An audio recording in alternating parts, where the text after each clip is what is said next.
trying to get hold of some of the coal traffic, the Midland bought the Ashby Canal that runs to the west of the Battlefield line.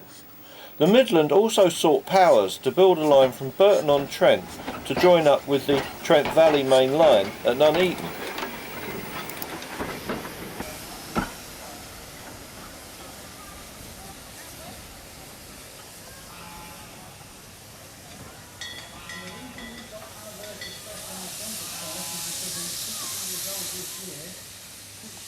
Top of Thomas's dome. Everybody blow, see if we blow it off. Mr. Con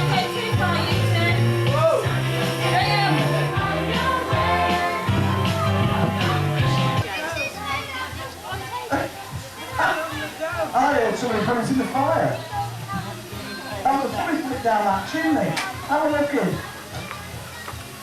Who's left is that? Oh, good on him. I'll bet it.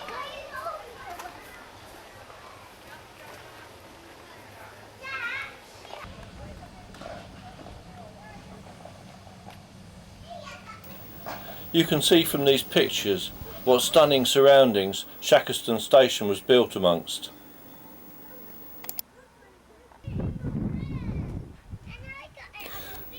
Let's go down and have a look at some more of the rolling stock over there. And here we have a Class 08 diesel shunter. This locomotive would have been built in the Derby Locomotive Works in England. It would have an English electric 6-cylinder 350 brake horsepower engine. Its total weight would be about 50 tonnes and the maximum speed would be 15 to 20 miles per hour.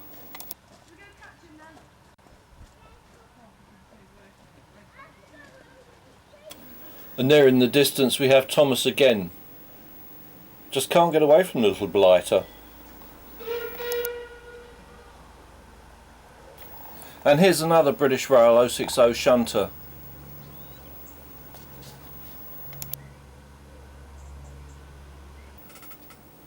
Going back to the early history of the line, although the Midland Railway had powers to build a line linking the Birmingham and Derby and the Trent Valley lines, it had no intention of building it. For as it had already bought the Ashby Canal to move goods along, it had no intention of going into competition with itself. Yet the powers they held kept other companies away from poaching on the Leicestershire coalfields. The company's complacency was to last for nearly 20 years, when their monopoly in the coalfields was threatened again by the London and North Western Railway. The directors became further alarmed when they discovered that the powers that had been granted to them in 1846, which had protected their interests for so long, had lapsed.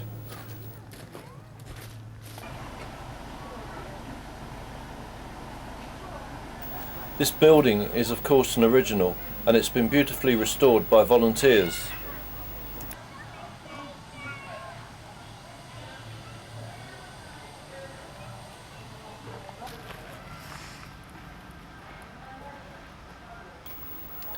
Once it was discovered the powers the directors of the Midland thought they held had lapsed, a new survey was ordered, but this time the line was to join the Leicester-Birmingham line near Hinckley. It was also planned to build a branch line from Shackerstone to join the Leicester-Burton line. Although a rival proposal was put forward by the LNWR, the Midland once again got parliamentary powers to build the new line in 1866. It was just at this time, in the mid-1860s, that the Midland found itself in a financial crisis. Yet it was still keen at last to build the line they had first got permission to start 20 years earlier. The directors decided to approach the LNWR, suggesting the line should be built as a joint project. The LNWR agreed, and planning began.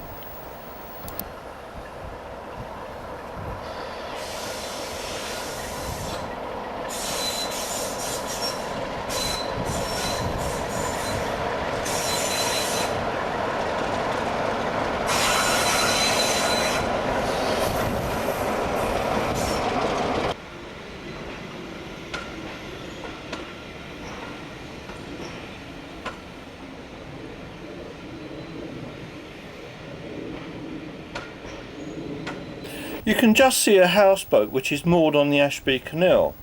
This canal runs alongside the line throughout the journey, but at this time of year it's more or less impossible to see.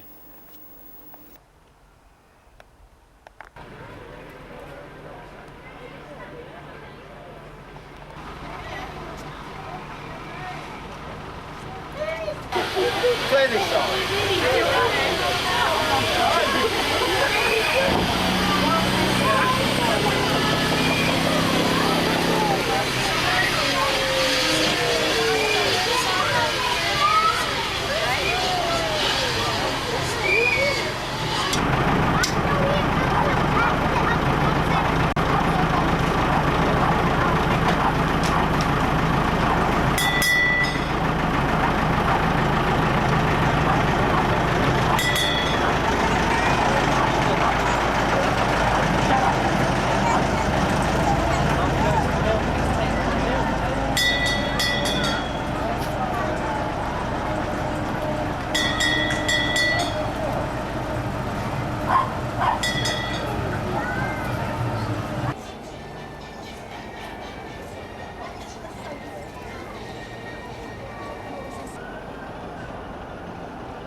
Thomas and his friends have cleared the loop again, so the diesel can come to the other end of the train.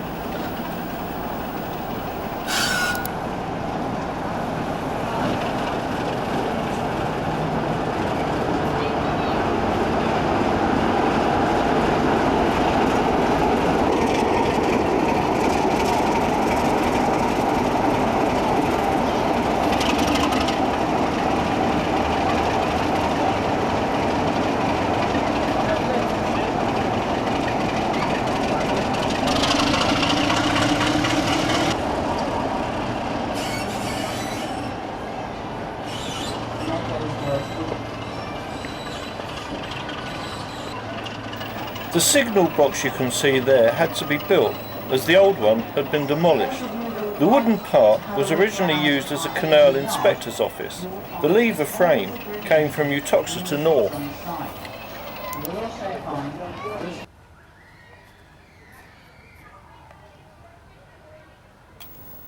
With several more changes made to the original plans, the Act of Parliament was finally passed in 1868, and work on the whole line started in May the following year. It was hoped that the work would be completed by June 1871, but shortages of bricks and labourers made this goal impossible. It was to be 2 years later, in August 1873, the work was eventually completed, and the line was open for freight. A month later, passenger services began. 19.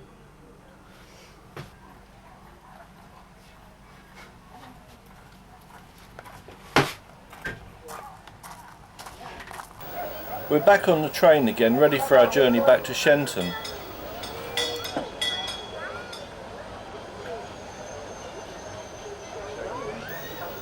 Off we go.